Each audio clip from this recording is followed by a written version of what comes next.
So today I have to do a speech that's called a persuasive speech. That means I have to do an argument for something. So I'm going to do Another question. I'm going to do it on vertical ventilation. Vertical ventilation was an integral part of firefighting all over the country, and as you know, as health and safety in the fire service has changed. Some departments have phased it out. All right. So, yeah. So the biggest thing that's happened over history is people that have stayed with the vertical ventilation training and made it an integral part of their SOPs have kept it. The people that have thought it was just too dangerous, quote unquote, just removed it pretty much completely. So, a few years ago I used to work in Anaheim on a truck company. It's actually some of my colleagues there cutting a roof. So out west, I saw firsthand and did a lot of vertical ventilation. So coming back here and hearing the arguments against it, a lot of them are actually just bogus. I mean, they really are. It is dangerous, of course, but so is being inside a building. So, first question then, so why are so many opposed to it? The first thing that you hear a lot of is the roof's going to come down. It's going to fail when you're standing on it. Now, the average residential roof weighs about 30,000 pounds. The average crew that's going to cut on that, which is two, is the minimum you want. It's going to be about 400 pounds total, and that's with all your gear and everything. Maybe a little more in Mr. Stern's case. That's one himself. So what they're saying really is that those two men or women, when they get up there, are going to cause that, it's going to be the straw that broke the camel's back, which, obviously we know. It's the same with the trusses all failing. They say if one fails, they all fail. Anyone that's been in a few structure fires knows that's not the case. It's just not. It's wrong. The argument about that is, well, if it's so unstable and is ready to fail at any time, then why are we putting firemen underneath? Every department does that, and they'll ventilate, and they'll break windows and everything. Don't you really want to get it as safe as possible so you can go in? So that's the first kind of redundant statement. The second one is firefighters will fall through the roof. Now, if you go up there without any knowledge whatsoever, there's a good chance you could fall through the roof, but that's where the training comes in. If you watch any good truck company, they'll what's called sound the roof, on the way to the fire, the hole where they're going to cut. They'll cut inspection holes to see what kind of construction they've got. So there's a whole, array of techniques behind it that makes it safe. But yeah, if you put someone green as grass up there with no idea, yeah, it's going to be dangerous. The other thing is understanding building construction. There are parts of the roof where it's safe to walk, there's parts of the roof where it's not. There's a phrase called going farming, when you just go cut through the middle of the roof where it's just the rafters versus the ridge beam, the supporting walls, places that are going to be a lot safer. And then also when to ventilate. Not every truck company is going to jump on top of every single roof and ventilate. There's a heat hole already made by the fire. If it's a steel roof or something where it's going to fail very easily, the truck company isn't going to go on there. But that's the thing, is that you have to have it in your toolbox to use it, but also know when not to use it, and that's when people get hurt, because they get all kind of macho and get on all these roofs that they really shouldn't be on. It's either already vented itself or it's already dangerous at the beginning.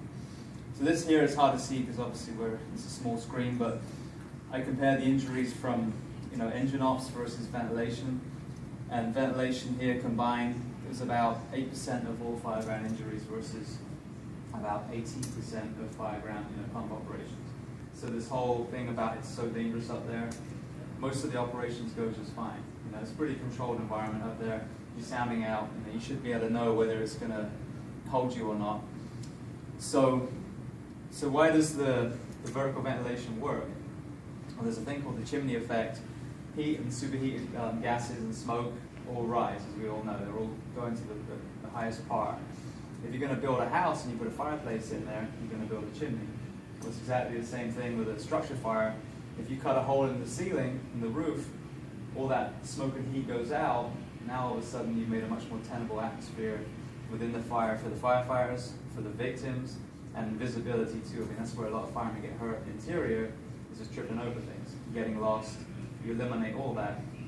The other thing as well is backdraft, flashover, the things that kill most guys as far as a working fire. If you vertically ventilate, you eliminate any oxygen being introduced into the structure because it's all being pushed out. So that you eliminate both those as well. So if you do it safely, you're making the entire scene so much safer, and then obviously a lot easier to find a victim once the smoke has all come out. And then on top of that, when you find the seat of the fire, extinguishment is extremely easy because you've removed all the the gases that are aiding in that combustion. And then if you have a fire in the attic, well, a lot of the structures that have the high ceilings or the construction is extremely hard on the ceiling itself. The only way to get to it is from the roof. So that's another pro for it. The final point is, because of all that, it's extremely effective, but it's got to be viewed almost like a special ops vehicle, because you do need a lot of special training. You need to be drilled on your building construction, make sure you know what kind of building it is, and then what kind of cuts to do. Residential pitched roof might just need a louver. Something like a commercial flat roof might mean what's called a pullback. That's two teams on different rafters with different structural members, coordinate the pullback at the same time. You might need to do a trench which coordinates. So it's a high level of training, and you've got to be able to understand when you sound, when you cut the heat holes, what the smoke is doing, what kind of construction you've got under there.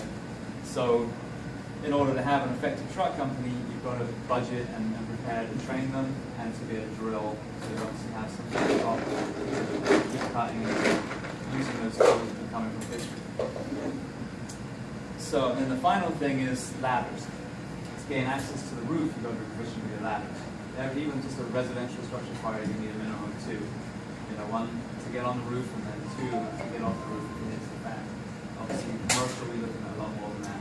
So you've got to have solid understanding of the aero apparatus and solid understanding of roof ladders 24, 36, and how to throw them efficiently. So, in conclusion, vertical ventilation has a very, very important point in fireground tactics. It's really down to the departments to budget and recruit the right people to be on those teams to make that a safe operation. If the people are trained well and given the right equipment, it will make the whole fireground safer and actually prevent a lot of the injuries that happen interior to the engine companies. But, like I said, you have to have that high level of training. So that's why I believe vertical ventilation has the place and should be kept, not eliminated from the fire service. That's a funny slide. All right. Oh, I have to mention as well for mine, just at the end, if you want to learn any more information about this, you can look at structuraldesign.com, ironsandladders.com, Firefighter Buzz, Fire Recruit, Global Fire Research, which is where I got statistics from, and Fire Service Warrior. Those are my references I use. And Bob Lawrence. And Bobby Lawrence, exactly. All right. Thank you.